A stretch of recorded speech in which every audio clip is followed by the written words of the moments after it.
কলিকাতা বিশ্ববিদ্যালয়ে BA six সেমিস্টারের সকল ছাত্রছাত্রী, তোমরা যারা ইতিমধ্যেই ফিফথ সেমিস্টারে পরীক্ষা দিয়ে সবেমাত্র সিক্স সেমিস্টারে ভর্তি হয়েছ এবং তোমাদের যাদের থার্ড সেমিস্টারে বাংলা এসইসি A2 পেপারটির ওপরে সাবমিট রয়েছে, তোমাদের জন্য আজকের এই ভিডিওটি মোস্ট ইম্পর্ট্যান্ট হতে চলেছে। কারণ আজকের এই ভিডিওটিতে তোমাদের ব্যবহারিক বাংলা 2 থার্ড সেমিস্টারে ব্যবহারিক বাংলা 2 সাবজেক্টের ওপর থেকে সম্পূর্ণ সাবলি এক্সামের জন্য সাজেশান নিয়ে আলোচনা করব।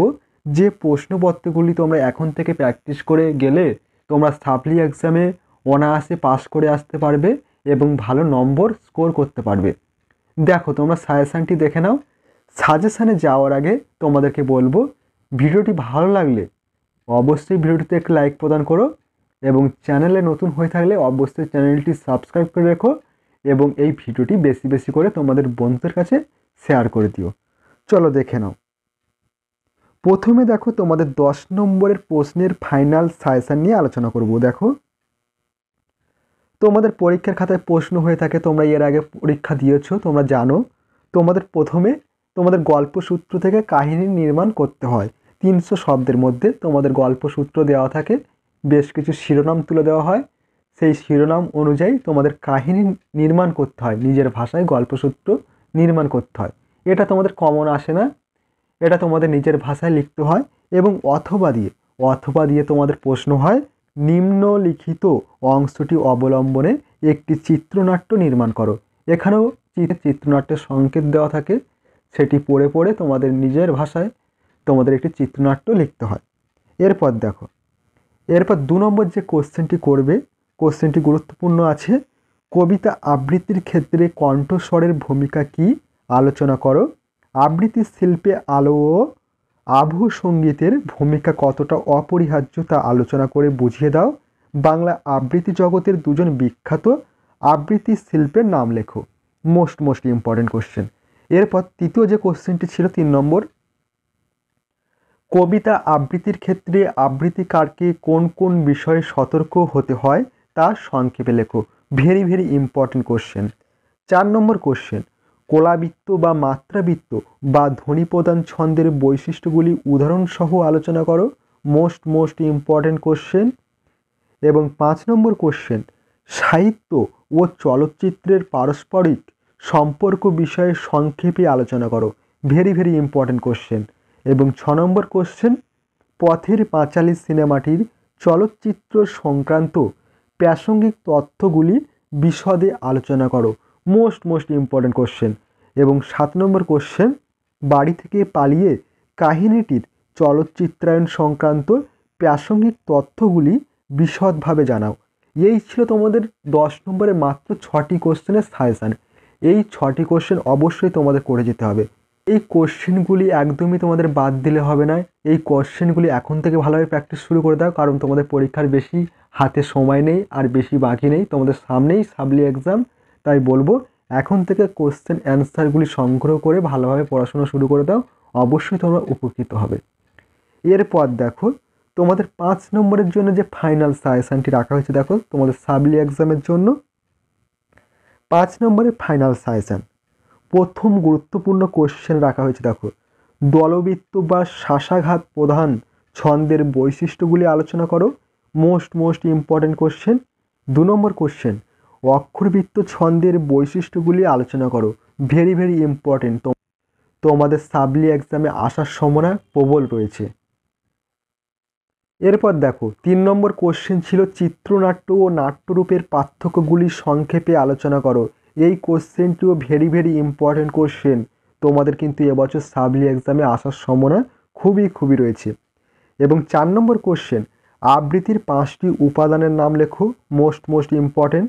এবং 5 নম্বর কোশ্চেন, ক্ষুদিত পাষাণ চলচ্চিত্রে নর্তকীর ভূমিকা সম্পর্কে লেখো। এবং 6 নম্বর কোশ্চেন, টিকা লেখো জ্যোতি পর্ব। Most important. এবং 7 নম্বর কোশ্চেন, টিকা লেখো নির্বাক যুগের বাংলা ছবি। Very important. এবং 8 নম্বর কোশ্চেন, টিকা লেখো মুক্ত দল ও রুদ্ধ দল অথবা অক্ষর বা দল। যেভাবেও আসুক, তোমাদের এই টিকা কোশ্চেনটি কিন্তু এবছর এবছরের জন্য তোমাদের সাবলি এক্সামের জন্য মোস্ট ইম্পর্টেন্ট। টিকা লেখো, অক্ষর বা দল, রুদ্ধ দল এবং মুক্ত দল। অর্থাৎ দল দুই প্রকার, মুক্ত দল ও রুদ্ধ দল। অক্ষর বা দল তোমাদের টিকাটি আসলে তোমাদের মুক্ত দল এবং রুদ্ধ দল তোমাদের আলোচনা করতে হবে, এবং দল কাকে বলে সেটি আলোচনা করতে হবে। প্রশ্নটি যেভাবে আসুক তোমাদের একই অ্যান্সার হবে। 9 নম্বর কোশ্চেন ছিল উপন্যাসের বৈশিষ্ট্যগুলি সূত্রাকারে লেখো, মোস্ট ইম্পর্টেন্ট। এবং 10 নম্বর কোশ্চেন, বাড়ি থেকে পালিয়ে সিনেমার মধ্যে এক অ্যাডভেঞ্চারের প্রকাশ দেখা যায়।